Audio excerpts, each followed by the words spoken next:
It is my great pleasure to welcome here our international mentor, Dr. Norbert Pardi from the University of Pennsylvania, and Monica Kirici will introduce our lecturer. So please, Monica, go on. Thank you very much. It's also my pleasure. Norbert Pardi holds a PhD in biochemistry and genetics from the University of Szeged, Hungary. He has been working at the University of Pennsylvania since 2011 and currently holds an associate professor position at the Department of Microbiology of the Perelman School of Medicine. He received training from Dr. Karikó Katalin, Dr. Drew Weissman at the University of Pennsylvania before he started his own laboratory. His research interest is the development of mRNA-based therapeutics with a particular focus on new generation infectious disease vaccines.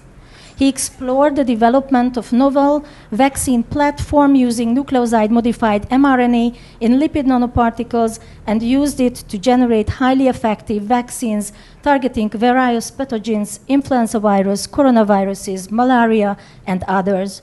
Dr. Pardi is a pioneer of the nucleoside-modified mRNA vaccine technology and published milestone papers in the field. Hogyha lehetséges, akkor magyarul folytatnám, ugyanis nekem van egy kicsit személyesebb laudációm is Norbiról. Nagyon sok ponton kötődünk egymáshoz.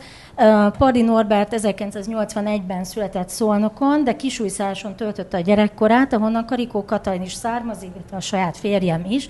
Így mind a ketten ismerjük azt a közeget, és nagyon szeretjük ezt a kisvárost, és Norbi is azt mondta, hogy ott szeret élni igazán. Gyermekkoráról így vallott, gyerekként a természet szeretete terelt a biológia irányába, az erdők és rétek ott voltak a házunk mellett, ott nőttem fel, rengeteget jártam a természetet, horgáztam, nagyon gyorsan megismertem az állat- és növényvilágot, nagyon szerettem David Attenborough könyveit és műsorait, és így már akkor eldöntöttem, hogy a természettudományokkal szeretnék foglalkozni. Kisújszálláson a Kossuth Általános Iskolába járt, majd a szolnoki Széchenyi István gimnáziumban biológia angol tagozaton tanult. Az érettségi után a Szegedi Tudományegyetemre nyert felvételt biológus szakra, molekuláris biológia genetika szakirányon folytatta a tanulmányait.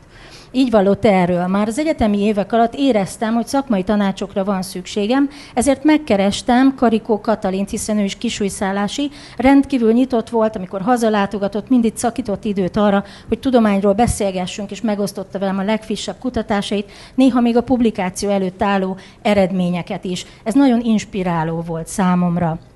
2004 és 2011 között PhD hallgatóként folytatta kutató munkáját Boros Imre professzor csoportjában, biokémiai, molekuláris biológiai, genetikai kísérleteket végzett, és mi ekkor ismerkedtünk meg igazából Pardi Norberttel, mindketten Boros professzor úr vezette szakmai műhelynek voltunk a tagjai. Pardi Norbert most professzor, akkor PhD hallgató volt, én pedig friss postdoc voltam. Nagyon sokat beszélgettünk, nem csak szakmai dolgokról, de más fiatal kutatók életében felmerülő dilemmákról, mi a legjobb út egy fiatal kutató előremenetele szempontjából. Mi vezet a sikerhez? Annak idején nem voltak ilyen szervezett fiatal kutatói képzések, mint ez a Tudós Akadémia. Mindenki magától próbálta a kutatói léthez kapcsolódó legfontosabb dolgokat elsajátítani, mint megfelelő angol nyelvtudás, külföldi tanulmányutak vagy hazai nemzetközi kapcsolatok. PhD értekezését 2011. április 11-én védte meg, én ott voltam. Disszertációjának a címe a Drosophila melanogaster P53 szumoilációjának molekuláris biológiai és genetikai vizsgálata. Hogyha esetleg nem tudnátok, akkor a szumoiláció az egy poszttranszlációs fehérje módosítás, nagyon hasonlít az ubiquitilációhoz, de nem a fehérjék lebontásának a feladata. Pardi Norbert 2011-ben csatlakozott Karikó Katalin és Drew Weissman laboratóriumához a Pennsylvania Egyetemen. A laboratórium akkoriban nagyon kicsi volt, ami nagyon előnyösnek bizonyult, 5-6 ember dolgozott együtt, és ez lehetőséget adott a nagyon szoros szakmai párbeszédre. Karikó és Weissman kezei alatt dolgozni hatalmas megtiszteltetés és egyben fantasztikus lehetőség volt, ezt mondta róla annak idején Norbert. Posztdoktori időszaka nagyon jól sikerült, nagyon sok cikket publikáltak Karikó Katalinnal és Weissmannal, a módosított nukleozidokat tartalmazó hosszú RNS-ek in vitro transzkripciójáról, ennek a kinetikájáról, illetve arról, hogy hogyan lehet ezeket a molekulákat lipid nanopartikulumokba csomagolva a szervezetbe juttatni, és így vakcinálásra felhasználni. A többi pedig azt hiszem, hogy történelem. Pardi professzor ma saját csoportját vezeti a Pennsylvania Egyetem orvosi karán, ennek meghatározó kutatója, nem csak mRNA-s alapú vakcinák fejlesztésében volt forradalmi áttörése a kutatómunkájának, hanem új irányokat is mutattak az immunterápiák és vírusellenes stratégiák területén. Azt mondta erről az időszakról Norbert, nagyon büszke vagyok a csapatomra, amely nemzetközi, rendkívül tehetséges emberekből áll. Külön öröm számomra, hogy több magyar kollégám is van, akik Szegedről érkeztek, fantasztikus munkát végeztek. Ezzel is szeretném bizonyítani, hogy a magyar tehetségek világszerte megállják a helyüket.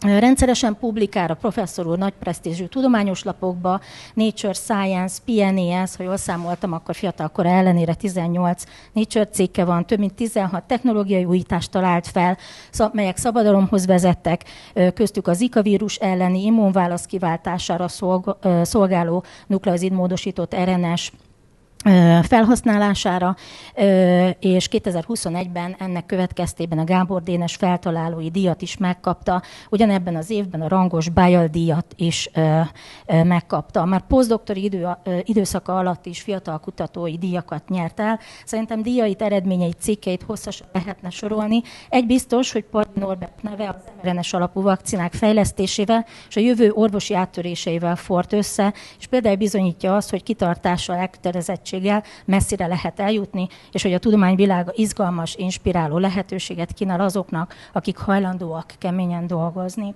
Szeretném megköszönni, hogy elvállaltad nemzetközi mentorságot ebben a Tudós Akadémiában, és ezért szeretném átnyújtani neked ezt az oklevelet, és ezt a kis ajándékot.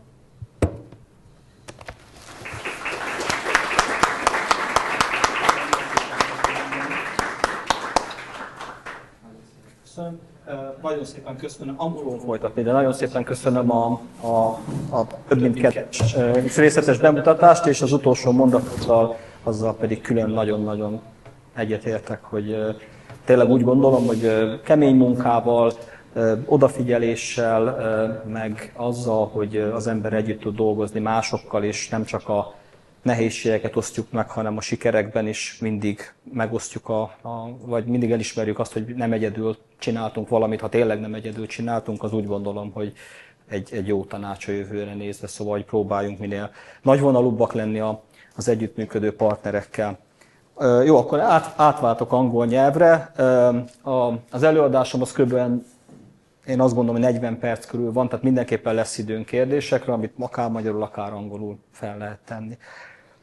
Okay, so thank you very much for coming and listening. Today I'm going to tell you about the history of messenger RNA, particularly nucleoside-modified messenger RNA-based vaccines and therapeutics in general. I will show in the first part and longer part of my talk, I will tell you about the most important experiments, breakthrough studies that really led to the birth of this new platform technology, proved to be very, very efficient during the COVID-19 pandemic and really saved millions of lives. And after the historical part, historical overview, I will tell you a little bit about the current standing of the field. I think this is something that you might be interested in. And then I will also tell you about the hurdles that need to be overcome to open new avenues for this platform technology. So let me start with showing the cartoon about the central dogma of molecular biology. The central dogma of molecular biology tells you about the flow of genetic information. Genetic information is passed from DNA to RNA and then RNA from protein. This is not a perfect cartoon because it doesn't show that it can go the other way around. So you cannot make DNA from protein, for instance. The reason why I'm showing this to you is that just want to mention that all three platforms, DNA, RNA, and protein, can be used for therapy, and messenger RNA is the newcomer in the field. It was discovered in 1961, and it took 60 years, 6 decades to get approval for the first messenger RNA-based drug. I don't know if this 60 years is a long time or if it's not a long time. Probably it's very subjective. But what I can tell you about the reasons why it took 6 decades to get approval for the first mRNA-based drug.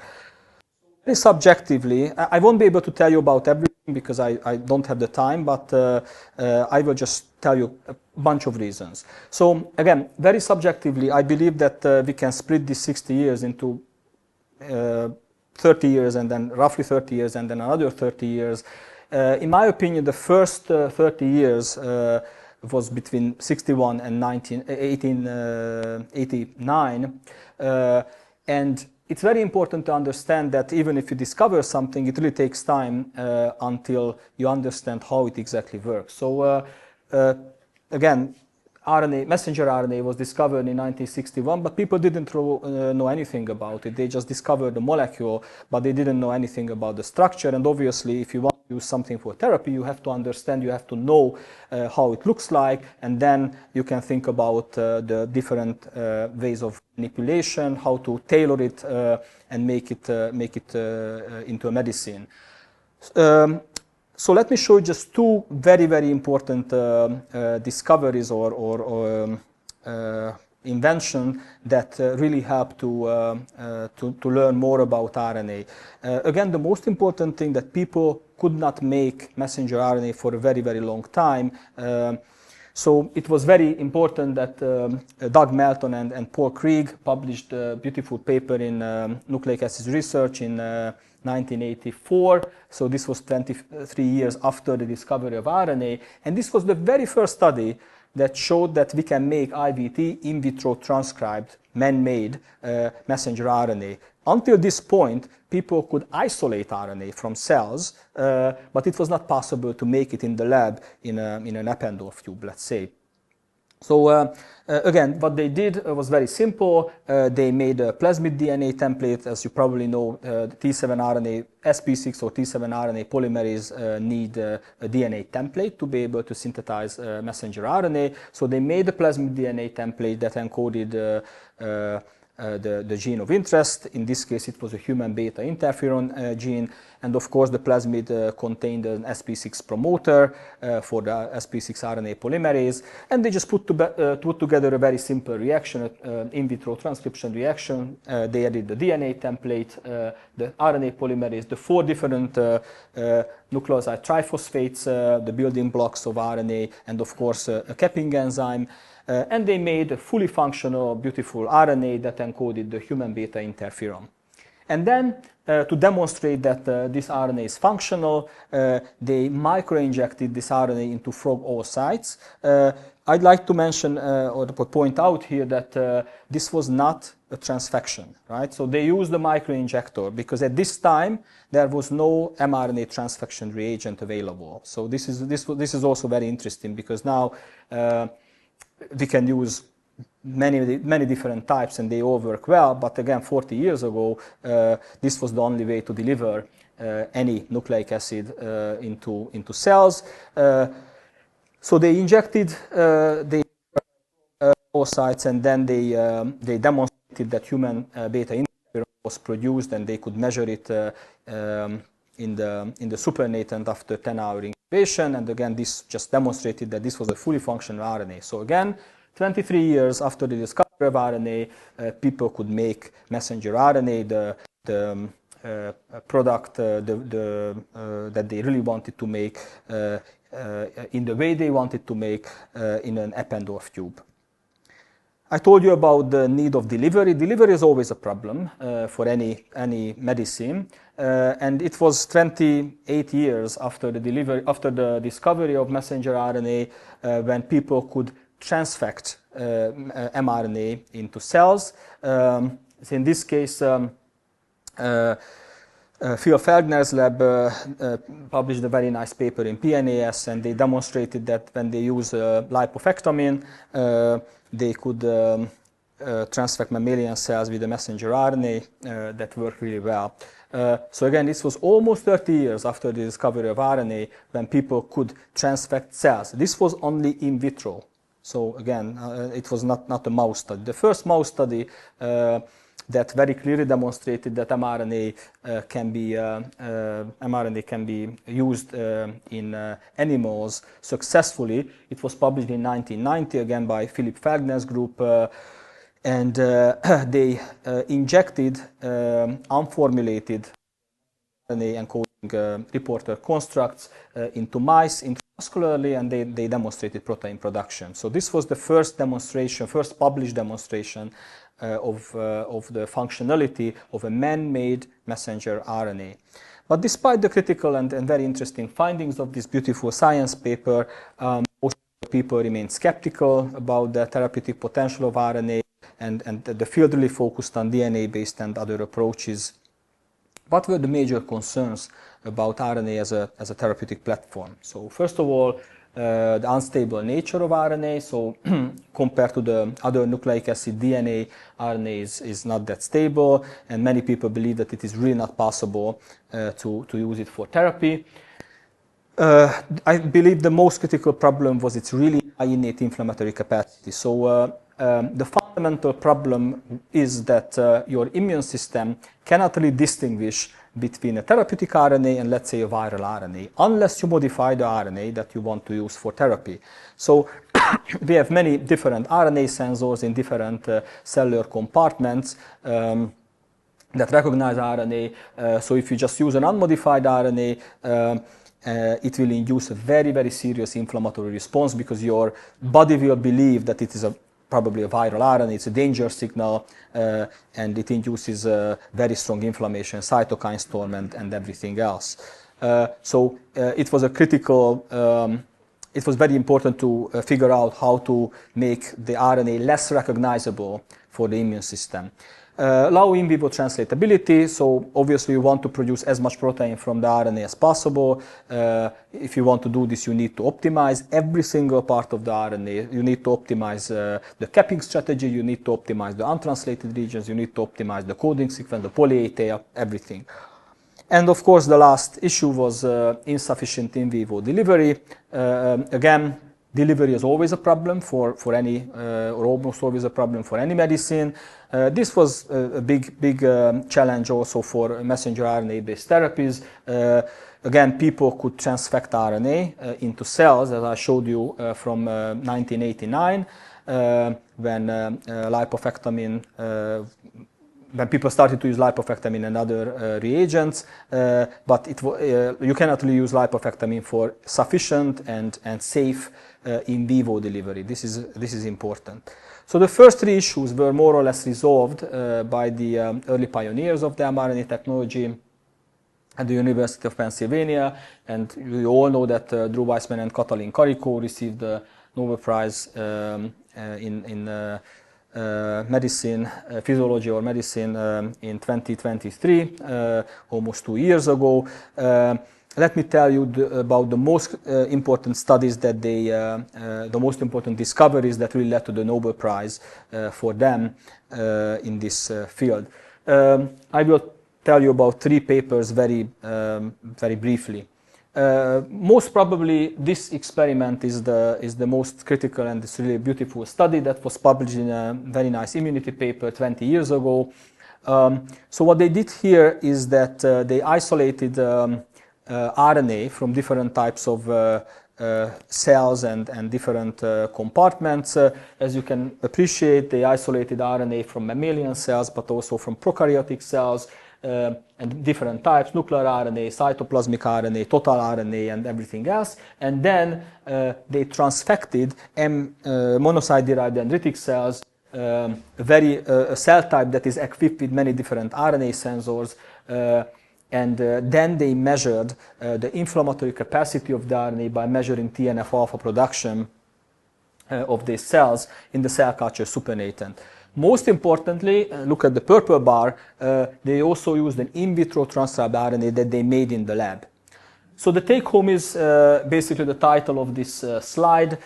Natural RNAs are not equally potent activators of the immune system. So as you can see, some RNAs, such as transfer RNA from mammalian cells, did not induce any TNF-alpha production, but others, not surprisingly, the E. coli RNA, total RNA induced a very high level of inflammation, TNF-alpha production, and most importantly, as I told you, look at the purple bar, the unmodified RNA also induced a very high level of inflammation in dendritic cells. And the big question was why? So why do we see that some RNAs, such as transfer RNA, are not very inflammatory or not inflammatory at all, and others, such as an unmodified in vitro transcribed RNA or a mitochondrial RNA from mammalian cells, induce a very high level of inflammation. So what Katalin figured out, and this was Katalin, this was not Drew Weissman. So basically, she figured out that most probably the biggest difference between different RNAs is the natural modifications of the RNA. So there are more than 130 different types of modifications, such as base methylation, pseudouracilation, and others. I just listed some of them, and most importantly, pseudouracilation it's the most abundant modification, and you can find it in a bunch of different RNAs, such as in ribosomal RNA and transfer RNA. So this is why Katalin believed that this is primarily responsible for the different inflammatory capacity of different RNAs. And then again, she teamed up with Drew Weissman, a really fantastic mentor and fantastic immunologist, and again, together they were an excellent team, and they tested this hypothesis. Before I'm showing you the actual data, let me show you this figure about supporting the hypothesis. So if you look at it, on the x-axis you can see that it really shows the percentage of nucleoside modification in different RNAs, and you can appreciate that transfer RNA is highly modified, so almost 25% of the nucleosides in transfer RNA are modified. And then on the y-axis you can see the inflammatory capacity, so you can appreciate that the more, this is a reverse correlation, the more modified nucleosides you have in an RNA, the higher the inflammatory capacity. Again, transfer RNA, lots of modification, minimal, if any, capacity. In vitro transfer, unmodified RNA, or E. coli RNA, or mitochondrial RNA, no or minimal modification, very high inflammatory capacity. So this was a clear clue.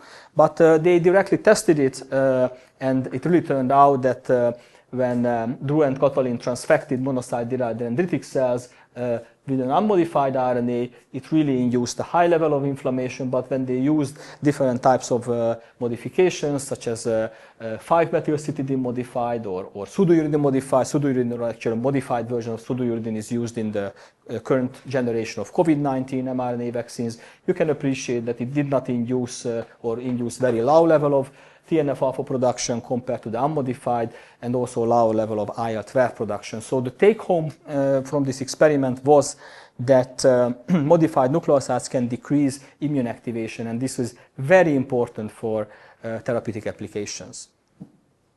A couple of years later, they published a second paper that clearly showed that if you introduce certain types of modifications, again, such as pseudouridine, you can increase protein production from the RNA.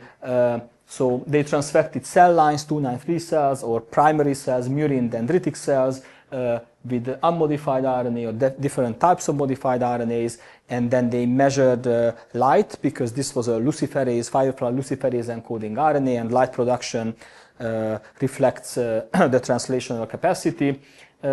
And again, it turned out that if you have pseudo-modified RNA, you can induce, I don't know, 8 to 9-fold higher level of protein production compared to the unmodified RNA shown with the blue bar. And you see the exact same thing in primary cells. So again, if you introduce these modifications, you can increase translation, which is really important, and you can decrease innate immune activation. That is a critical safety feature of the modified RNA, and this is really clearly necessary if you want to use it as a therapy or even as a vaccine.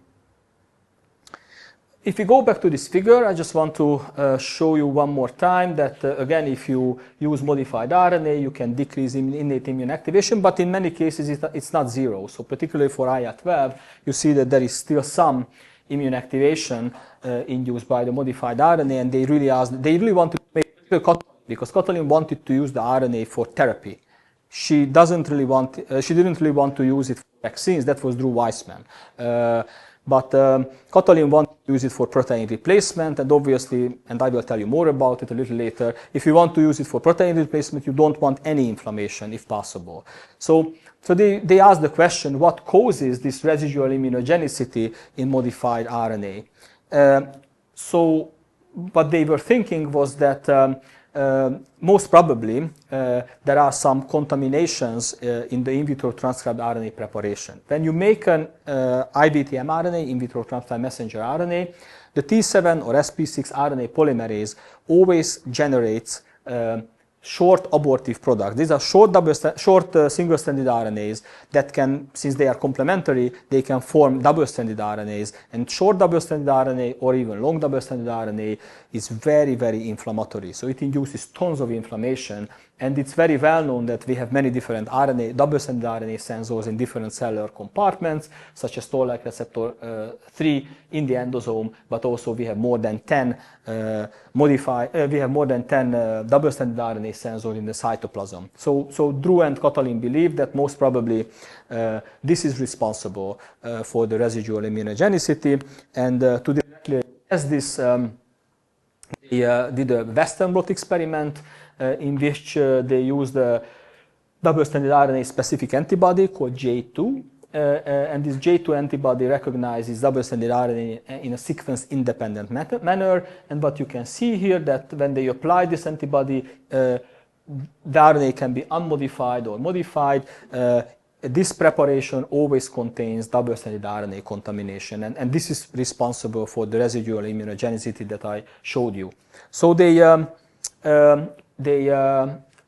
developed an HPLC purification procedure to get rid of this double-stranded RNA and other contaminations. And this beautiful northern blot was done by Katalin Karikó with her own hands at the age of 50, 52, something like that. So it's pretty rare that professors do experiments at this age, but she did it, she made it. And you can see that indeed, if you use, and this is very important, if you use unmodified RNA, even if you HPLC purify it, it will induce inflammation. So you can see the interferon alpha, interferon beta, and the TNF alpha induction by unmodified RNA. Even if you purify, it's always inflammatory because toll-like receptor 7 and 8 recognizes uridines very, very well. And this is why modification is critical. But if you use pseudo-uridine modified RNA, if it's purified, you can get rid of this immune activation. So nothing is really measurable by northern blot. So by 2011 or so, they could make really high quality messenger RNA. And as you can appreciate, I don't know if you can see it or not, but hopefully you can, modified RNA transfection works much better than plasmid DNA transfection. So this was a very simple comparative study. 293 cells were transfected either with an pseudo-uridine modified RNA or plasmid DNA encoding EGFP, enhanced green fluorescent protein, and then the green cells were visualized. And you can see again that the transfection efficiency is higher when you use modified RNA. It can be close to 100%. It really depends on the cell type. And cells also produce much more protein. So this is one of the reasons why I do believe that RNA, it's not only a translational tool, but it's also a very, very important basic science discovery tool, because you can use it either for cell transfections. You transfect in the morning, you collect the cells in the afternoon, and again, you have very nice transfection efficiency in most cases. Of course, there are hard to transfect cells, so there are some exceptions, but to my best knowledge, almost any cell type can take RNA up. Again, in some cases it's lower efficiency, but in general it's pretty high. And you can collect your cells a couple of hours post-transfection, because the RNA is taken up directly to the cytosol, so the cells produce protein, and it's measurable as early as 20 minutes post-transfection. So you can use it for anything, basically, even if it's not a vaccination study, or even if it's not a mouse study.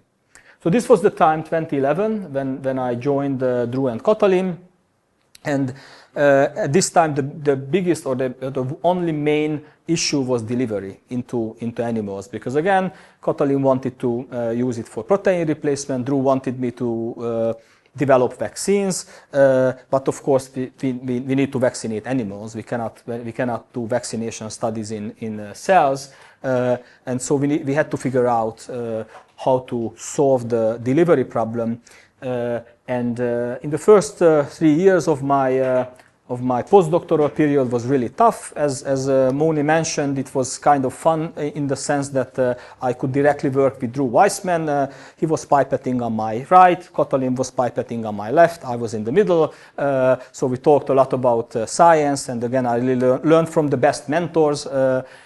So it was fantastic. The lab was very small, so we really had a lot of time to talk about science and do experiments together, because at that time there was no money in the lab. So again, both Kati and Drew worked very, very hard in the lab.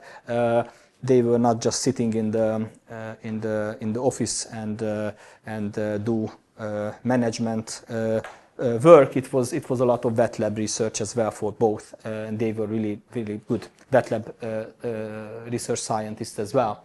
So the first 3 years was really tough for me, because as a postdoc I really wanted to learn a lot, and this was successful, but I also wanted to be productive, and productivity at least partially means that you publish papers.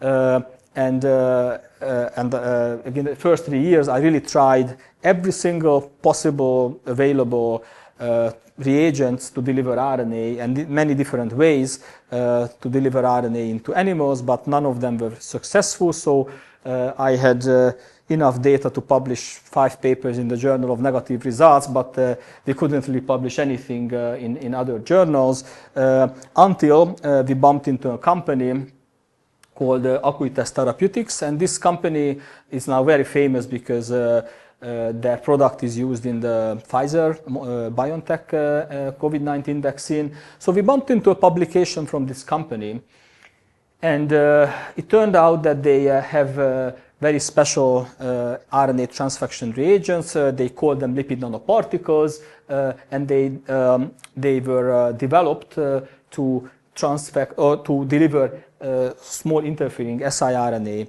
into animals.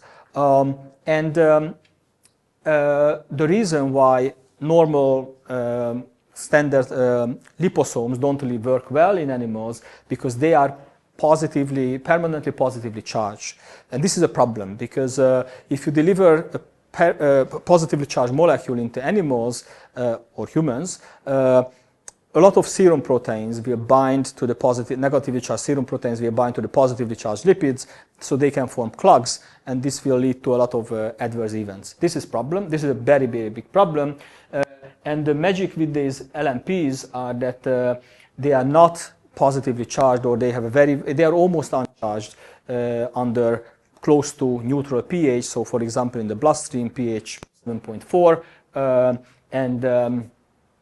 so they are safe. So this was very important, but again, we didn't know if we can deliver messenger RNA as well. So after begging the company for several months, they formulated some firefly luciferase mRNA for me, and then I could inject mice in many different ways. systemic delivery, intravenous, intraperitoneal, or local delivery, intramuscular, subcutaneous, intradermal, even intratracheal, and then with this Firefly luciferase encoding RNA, I could perform an in vivo imaging experiment in mice, and then it turned out that this mRNA LNP works really, really well in animals. So you can see the light really shows the translation from the RNA, and there are two different kinetics. When you deliver, it really depends on the LNP composition as well, but this is generally true, not always, but generally true. When you deliver it locally into the dermis, or even subcutaneously, or into the muscle, the vast majority usually stays there. But again, it's not always true in most cases. And you see protein production from the RNA for a longer period of time. Depending on the dose, it can be 10 days, 2 weeks, 3 weeks. And the other kinetics is after systemic delivery.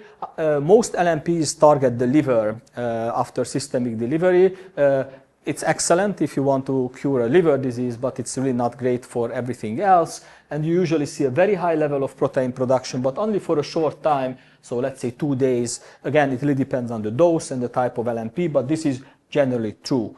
And again, the take home is that the platform worked really, really well. And roughly 10 years ago, the nucleoside modified and purified mRNA lipid nanoparticle platform was born, and we and others started to use it for many, many different purposes. And most importantly, this platform technology is the basis of the very successful Pfizer, BioNTech, and Moderna COVID-19 vaccines. It's pretty much the same. There are obviously some differences in production. They don't reveal everything or the details, but it's kind of similar. So let me tell you very briefly how we make this platform. So the RNA is encoded on a plasmid DNA template, so that's what you can see here. And every single part of the RNA, the untranslated 5' untranslated regions, the 3' untranslated regions, the poly-A tail is optimized. Everything is optimized. Once you perform the in vitro transcription reaction, you can enzymatically add a Cap1 structure to the 5' end of the RNA. And as I told you, we purify the RNA to get rid of double-stranded RNA and other contaminations that would be recognized as pathogen-associated molecular patterns by the immune system, and they would induce a very high level of inflammation. So we don't have this. And as I told you, we replace uridines with N1-methylpseudouridine in most preparations that we use, particularly for vaccination, but also for other applications. We almost always use this one. And once this modified and purified RNA is made, it gets formulated into lipid nanoparticles. And this is, again, this is the platform technology, and you can use it for many different purposes, and there are pretty much endless possibilities for modifications and tailoring based on the application. I will tell you a little bit more about it. But again, 10 years ago, I was primarily interested in using this for vaccination, and then it turned out that it worked really well. We published the very first paper demonstrated that the modified, purified mRNA LNP vaccine technology works really well as a vaccine platform. So we published a paper about a Zika virus vaccine in 2017. And then after that, obviously now hundreds of papers demonstrated that it worked really well. And most importantly, what was important, because this was a mouse study and a non-human primate, a monkey study, but then it turned out during the pandemic that it worked extremely well also in humans, and it's safe. And now there are many different clinical trials. Where are we now? I just took a screenshot from the webpage of Moderna, showing you really just a tiny fraction of the vaccine clinical trials that are ongoing and Moderna. And now you can see that there are many. So many different versions of the COVID-19 vaccine, Zika vaccine, flu, RSV, and many others. And again, the list is longer. I just want to show you that now the field is flourishing. We'll see how it goes in the light of recent happenings with the Trump administration. But I'm still hopeful that there will be no gigantic harm. But Moderna has more than 50 ongoing clinical trials, as far as I know, just in the field of infectious disease vaccines. And so this is fantastic, and I'm pretty confident that we will see more mRNA-based vaccines that will be approved for human use in the near future. So infectious disease vaccines, the breakthrough happened.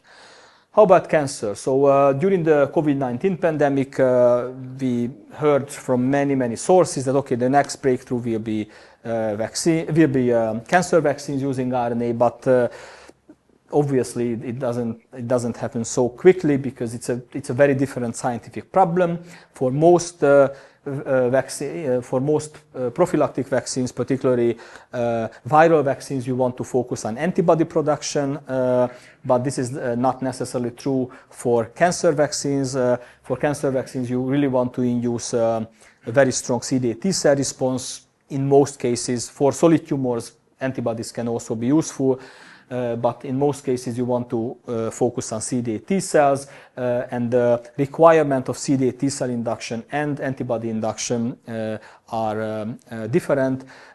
So I think BioNTech is the leader in the field. They have many different candidates for different types of cancer, but again, no approved drug exists at the moment for humans. Hopefully, we will see some very promising data in the coming months and years. So this is about vaccines, but what else beyond vaccines? Therapeutics. So it's very important that the focus is certainly on vaccines, but you need to keep in mind that any protein can be encoded on messenger RNA that generates almost endless opportunities. But of course, it's very important to note that, and I'll tell you about it, that you cannot use the exact same platform for everything. So I'll just show you two examples, two publications. So we demonstrate, we and others, now there are many, like 30, 40 follow-up papers on this, showing that you can use messenger RNA therapy for monoclonal antibody therapy. You can encode, since antibodies are proteins, you can encode them on messenger RNAs. You can do it in several different versions. You can encode the light chain and the heavy chain and then formulate together and inject into mice or into animals or humans. But you can also make other formats, other antibody formats, if you will. People also started to use it for gene therapy, so you can encode genome editing constructs such as base editors on messenger RNA, and then you can fix certain types of diseases. There are probably hundreds of publications that really show that this is also doable. I just wanted to show you these two examples and showing you a screenshot again from Moderna's webpage that shows that they have many different candidates in different clinical phases. Some of them are in late phase 2, and there are many products. Again, this is just a fraction of the clinical trials, and there are many different types of diseases, genetic diseases, and other types of diseases that they really want to fix with messenger RNA-based therapy. You can check out the website and see what else they are doing. And let me tell you very briefly about the hurdles, because obviously for mRNA therapeutics we have issues. So I think I already told you about it in one of my talks in Szeged, that the lipid nanoparticle component of mRNA vaccines, it's critical not only for protecting RNA from RNases, but also and not only for delivery, but also the addition of an adjuvant component to the vaccine. So the lipid nanoparticle is highly inflammatory. It's a fantastic immune activator. Again, it's excellent for vaccines, but it's really bad for everything else. This is what we published and demonstrated very clearly a couple of years ago, and several follow-up studies showed the exact same data. Again, really good for vaccines, but ideally we would like to generate lipid nanoparticles that are not inflammatory or hopefully less inflammatory for every other applications, because you don't want to, if you want to use mRNA for genome editing or protein replacement, you don't want to induce inflammation. Another hurdle is the very, very precise delivery. So organ, tissue, and cell type specific targeting, it's still a big issue. This very nice figure just shows the journey of lipid nanoparticles through the human body after systemic delivery. So after intravenous injection, at least a fraction of the lipid nanoparticles enters the bloodstream, and you can see that in the vessels. Even to the lipid nanoparticles, a bunch of serum proteins bind, and this is called protein corona. So there is a protein corona formation, and this will profoundly determine the fate of these particles. There are at least 3 different mechanisms that clear lipid nanoparticles. So macrophages can clear them, and obviously there is elimination by the liver, and also there is elimination by the kidneys. But at least a fraction of the lipid nanoparticles will leave the blood vessels and reach the target cells. The target cells endocytose mRNA LNPs, and then they, after endosomal escape from the endolysosomes in the target cells, a fraction of the lipid nanoparticle and also the mRNA, but primarily the messenger RNA, enters the cytosol of the cell where protein production occurs. But again, this is only a tiny fraction of the full dose that is given into animals or humans. So the biggest issue is that most lipid nanoparticles are apolipoprotein E, ApoE dependent. Apolipoprotein is a low density lipoprotein, and the problem is that we have tons of it in the bloodstream. So most LNPs can bind ApoE, and then the ApoE is primarily taken up by hepatocytes in the liver that are equipped with the ApoE receptors. And the problem is how can we avoid the liver? How can we avoid liver delivery? So people developed a bunch of different methods. So somehow we need to figure out how to target it. I'm just showing you 3 different versions. The first one is called passive targeting. So you can make a particle smaller or bigger if you want to make sure that it stays in the blood vessels for a longer time, or in the vessels of an organ such as the liver. You can make them. You can control the size. The other type of targeting is called active targeting. So you can add cell type specific antibody to the surface of the lipid nanoparticle, and then you can target this specific cell type in different organs, such as in the kidney or in the lungs. And the third version is that you can play around with the charge of the surface of the surface of the lipid nanoparticle. So different serum proteins bind to it, and different serum proteins can also have some kind of a targeting function, and they can target the lipid nanoparticles into different organs and different cell types. So this is just a couple of examples that I wanted to show you. So again, I really wanted to tell you about not only the successes, but also the most important problems, the most important obstacles that we need to overcome. But again, the future is, in my opinion, it's very bright. So let me finish up my talk with just 2 more slides. So this shows the various applications. Again, you can see that The major area it's probably infectious disease vaccines. There are dozens of clinical trials against infectious disease infectious disease vaccines, but people started to use it for to target metabolic and genetic diseases, also cardiovascular and other types of diseases as well. So again, we have almost endless possibilities. I don't believe that mRNA will solve all the medical issues. I'm optimistic, but I'm not that optimistic. But I think it will be very useful for many diseases. And again, there are many companies that are formed. This is just a tiny fraction that shows this is the RNA lane here. And these are only the companies that have already clinical products or clinical work, and there are many in phase 2 and phase 3. So this makes me pretty optimistic, and most probably there will be more products that will be approved for human use in the near future. So with this, I'm going to stop here, and again, thank you for coming and listening.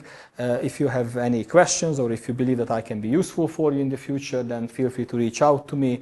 And again, thanks for your attention, and I'm happy to take any questions, either in English or in Hungarian. It's up to you. Thank you.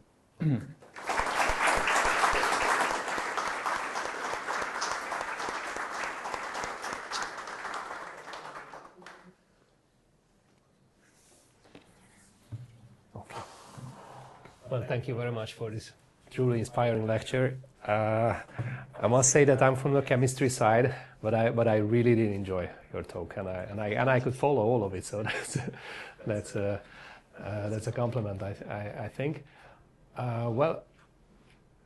Maybe if I may, let me ask my questions first, okay? And after we can go to the audience, because you mentioned the LDL receptor as a possible problem in targeting, but is that really that big of a problem, or can that still be good in certain cases? Because I know of some nanoparticle platforms that specifically target LDL receptor based on the notion that LDL receptor is upregulated in certain types of tumors. Many tumors, they have a very high LDL intake, and maybe the liver is not that big of a problem in those cases, or is that the case?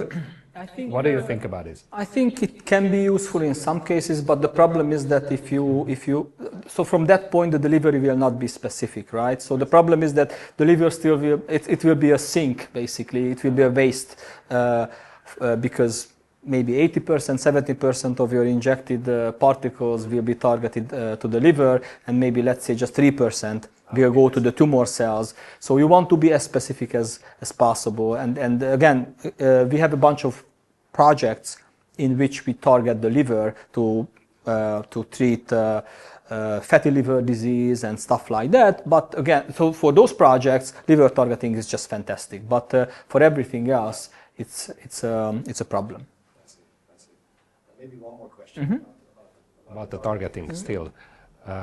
What about post-translational modifications and their cell type specificity, or maybe tissue specificity? So maybe by selecting an appropriate protein, you will already have some specificity of it ending up or being produced in the cells or tissues that you want to, or so that's one of the reasons why this active targeting that I was showing to you is useful, because you can attach an antibody that is specific to a cell type, a cell surface protein, and then you can target the particles into those specific cell types. The problem with translational modification, it's not exactly clear for me how you could use it, because you need to target the mRNA, and then the host will make the protein, and that protein will be post-translationally modified. If the protein is made, let's say, in a lot of places, yes, but doesn't get the appropriate post-translational modifications that it should get yes, to function,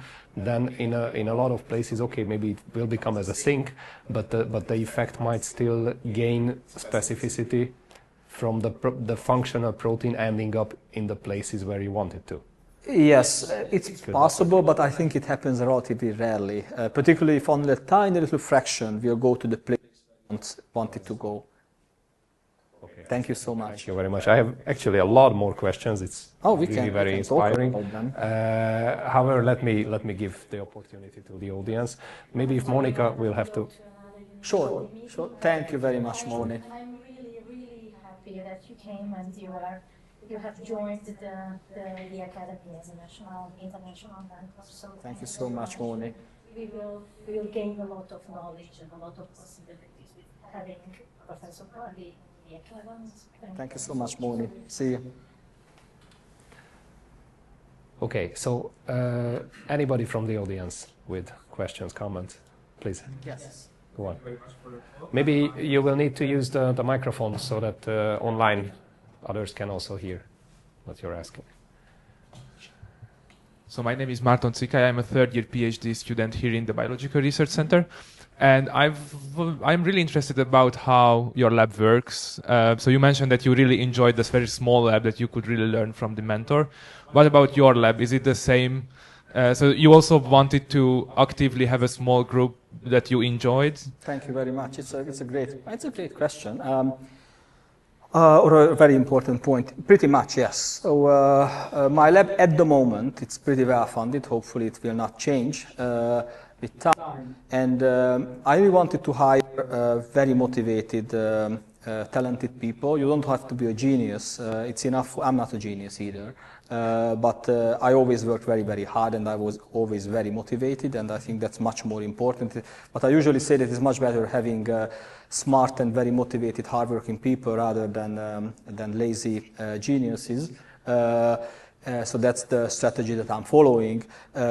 My lab, just to give you a straight answer, I have 8 people in the lab as of now. I could hire more, but I don't want to, because that's the number of people that I can really mentor, and I want to be a mentor. So I don't want to just have people in the lab doing random things. 100 people, exactly, large, and I just don't see how I could manage 15 people or 20 people. So that's the reasons, and my lab really functions as a team. So my people like each other, they go out for dinner without me and they talk about me behind my back, which is great. It's a good sign. This means that they like each other. I don't say that they are, best friends, but they work together and it's totally natural that they help each other. There are no fights within the lab, and I think this is the biggest strength of my laboratory. And everybody is very hardworking, so that's how I think ideal lab, at least for me, functions.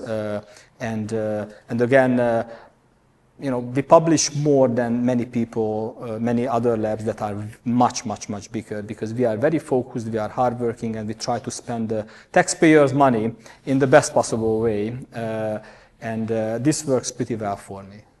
Thank you. Now I have another question. Do you also work with pathogens yourself in the lab, or you just develop the vaccine? What do you mean? So is your lab have access to biosafety level, I don't know, 2-3 labs, and do you do the pathogen work as well? So if you develop vaccines, you need to work, you need to see if a vaccine is protective. So we have BSL-2 capabilities, which is enough for most influenza, not all influenza viruses, but most of them, and we have a big influenza virus vaccine program.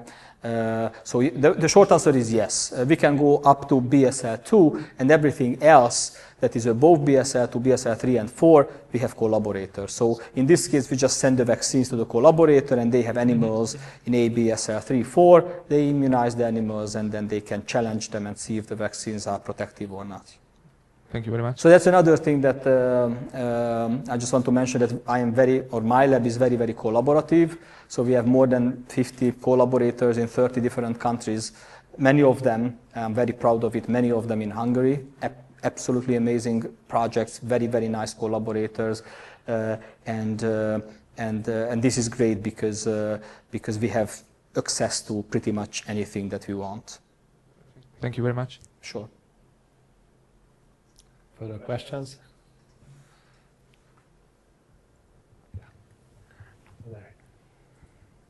Hi, my name is Ákos Kovács. I'm a second-year PhD student in the program, and I think it's quite natural that eukaryotic organism makes an immune response to any kind of nucleic acid delivery device.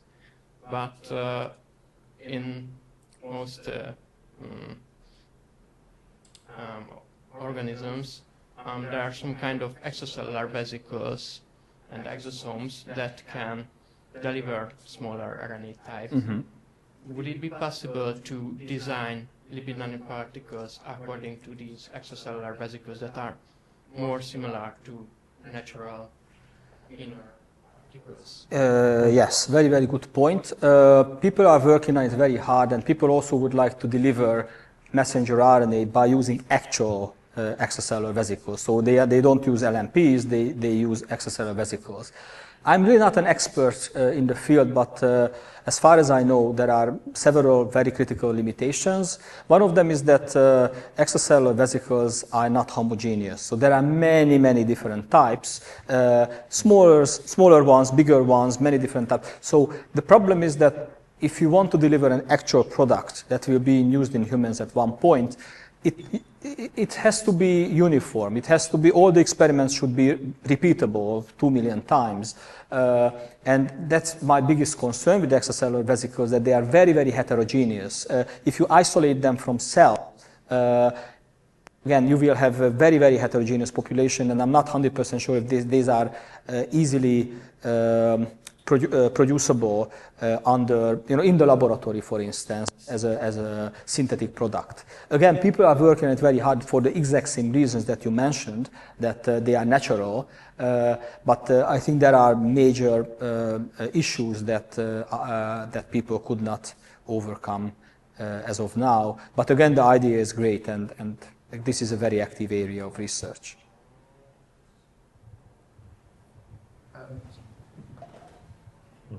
Sorry, I want to connect to that question because you mentioned that these particles are hard to replicate because of the heterogeneity.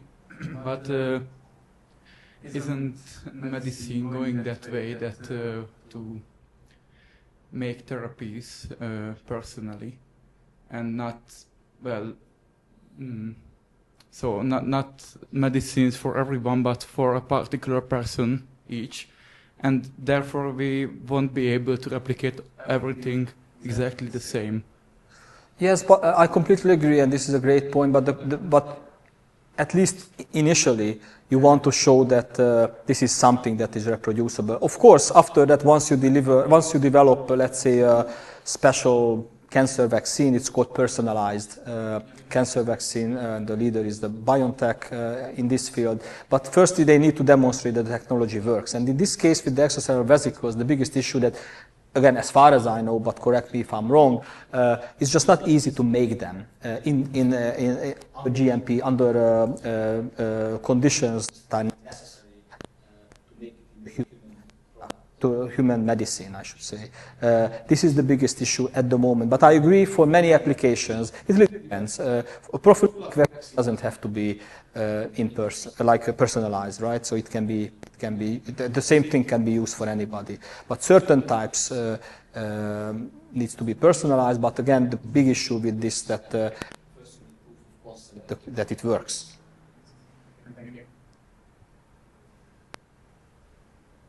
Any further questions? Yeah.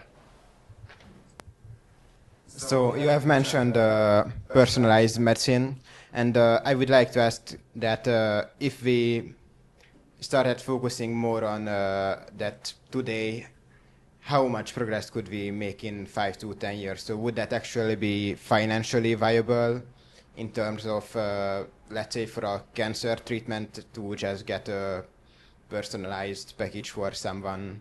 This is what BioNTech is very actively pushing. 5 to 10 years is a long time, so I think in that time frame it's probably doable, but let's see how it works. So cancer is a very certain cancer, not everything. Cancer is very heterogeneous. So we can already cure some of the cancer types. We can make pretty good vaccines against certain types. There are some others that are not cured at this point, and there are some others that I really don't see how we could make vaccines, such as pancreatic cancer.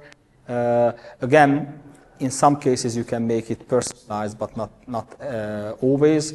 But in this, just to give you a straight answer, in 5 to 10 years, I really expect to see a huge progress in this field. But obviously, I don't know the answer because that's the future.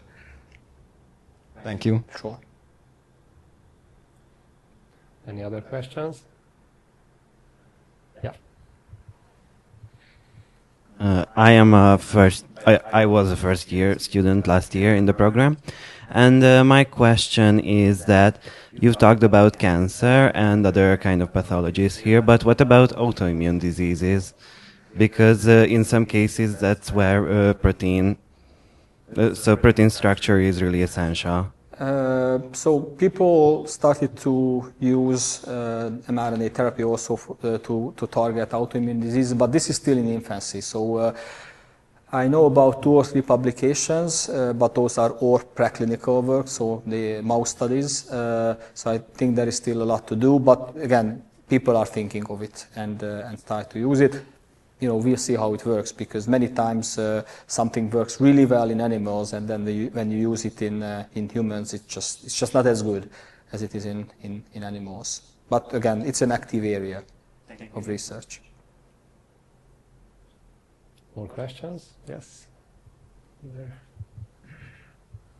So on one of your slides, you've presented the modifications of the RNA, and then you've said that you've used one certain type of modification in the COVID vaccine. I think that was the pseudo. Exactly. Yep. And I might not have caught it, but why actually did you use that particular one if there were other modifications that produced lower inflammation?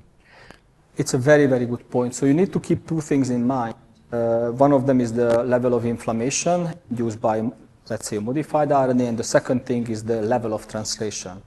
So there are some modifications that make the RNA pretty much non-inflammatory, but the problem is that some of those modifications make the RNA also non-translatable.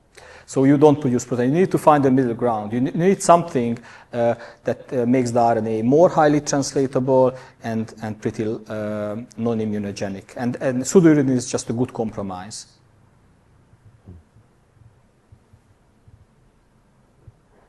Any other questions?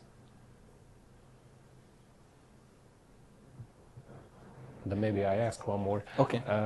Concerning therapeutics, what is your vision about the future? Where could we possibly have the breakthrough? What do you think? What is the most promising? There's so many, I know. But I think there is one application that uses VEGF-A to treat patients with heart attack. And that is in phase 3. And as far as I know, the phase 3, some phase 3 data was already released, and it looks pretty good. I think that's the most promising at the moment, but I don't know if it's going to be a drug or not. But there are many different. How about insulin, for example? Sorry? How about insulin? Why would you use? I wouldn't use it. I wouldn't use RNA. No? It's much cheaper. So insulin, it's a protein. It's a very short one. It's very easy to make it. We already have a fantastic system, and you can make it for pennies. So I wouldn't use RNA. It's very important. Again, I love RNA, and I really like RNA therapy in general. But again, I don't want to be too biased. I'm biased, but I don't want to be too biased. And if it doesn't make sense to use RNA, then just let's not use it. You also need to keep in mind there are practical considerations, and the product should be as cheap as possible. And I don't think that you can beat insulin as a recombinant protein if you use RNA. It's just good enough. It's good enough. Yeah. One more question there. So for insulin, it doesn't make that much sense to use mRNA, but perhaps for other, are there other candidates currently that we cannot easily manufacture otherwise? Oh yeah, there are many. So that can be one very important advantage of using RNA, particularly for proteins that have a very short half-life. because there is continuous protein production from the RNA. So that's one of the clear advantages if you want to use mRNA for protein replacement. There are many candidates. If you check out the website of Moderna, for instance, or Pfizer, or BioNTech, or CureVac, you will see many different candidates, even in clinical phases. Thank you. Sure. Any more questions in the audience? Yeah, back there, please. Just hand over the microphone. But if you want to replace something that's missing, like insulin with RNA, RNA gets degraded over time. Yes. So how often do you have to re-inject yourself with RNA for this to work? I don't know. It really depends on the RNA that you are using, because different RNAs have different half-lives. And it also depends on the application. It also depends on the dose that you are using. I cannot really answer this question, but I can tell you that if you use a relatively low dose, let's say a couple of microgram, 3 to 5 microgram in mice, then the RNA is there for 10 days. Again, it really depends on the mRNA, it really depends on the nanoparticle, it really depends on the route of delivery. So there are many different variables, and the combination of days will determine most probably the frequency of injections. Yeah, and if it's about injection, do you necessarily have to inject yourself, or are there attempts to make a Peros delivery system? Because somehow people are trying to develop. Yes, people are trying to develop patches that can be used, but it's not that easy, and there are several limitations. People also want to use it for intranasal delivery. Again, there are. I don't have the time. It's a long thing, but pulmonary yes. Yeah, again, there are problems with that, but it's ongoing work. I see. There's one more question over there. Are there any attempts to target bacteria with mRNA vaccines, or? Yes, bacteria, and we just started a fantastic collaboration with Professor Attila Gácser, and we target fungal diseases, because there are basically no vaccines against any fungi.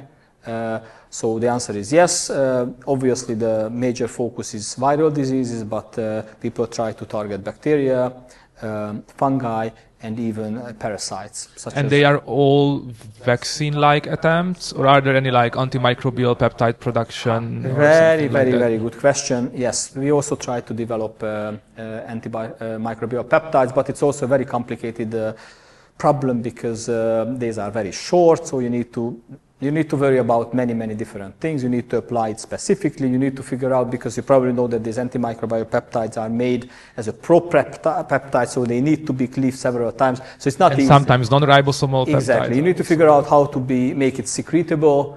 So, but yes, people are working on it. I also have a couple of collaborations on this. Great. I would be happy to study how the evolutionary dynamics change when you apply as an mRNA antimicrobial peptide, how it changes versus the classical Peros delivery of antibiotics. It's really interesting. Thank you. Sure. Further questions? Yeah, there's one more.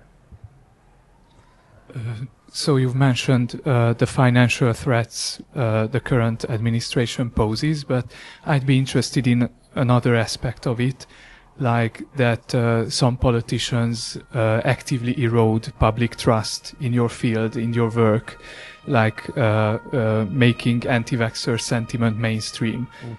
Do you have any plan or any strategy to cope with that? Like, do you plan to put more emphasis on popularizing science? Well, I think it's always important to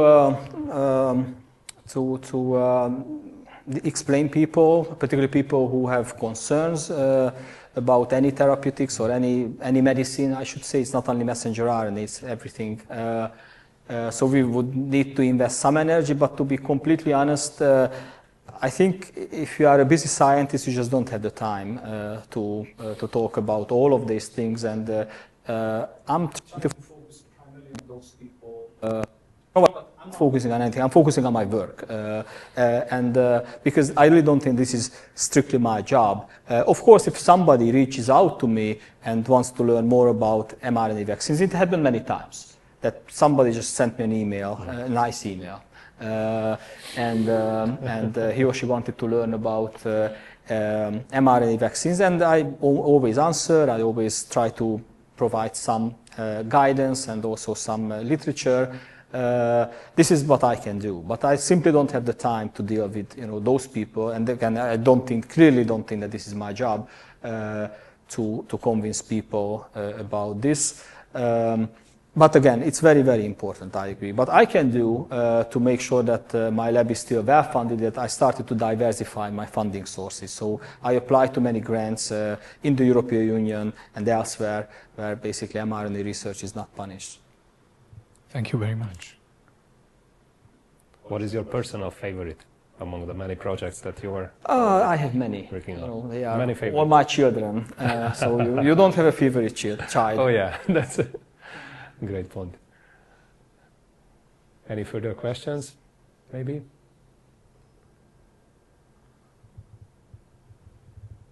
Yeah. I'm Gergő Bíró, and thank you for your inspiring presentation. We talked about cancers and autoimmune disease, and what about other non-communicable disease, for example, cardiovascular disease or neurodegenerative disease? What do you think? Is the mRNA technique applicable in these cases? I think so. Again, most of these there are exceptions. So the VEGF-A therapy that I just told you, it's in phase 3 clinical trials, but many others are in preclinical or clinical phase. I'm pretty optimistic that we will be able to use it at least to treat certain diseases. I think people now started to use RNA to target pretty much any diseases that you can imagine. And again, I don't think that it will work for everything, but hopefully it will work for many.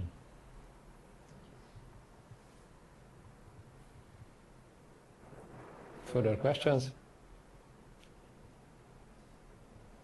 If there are no more, then thank you again. Thank you so much. Amazing talk, and thanks to all.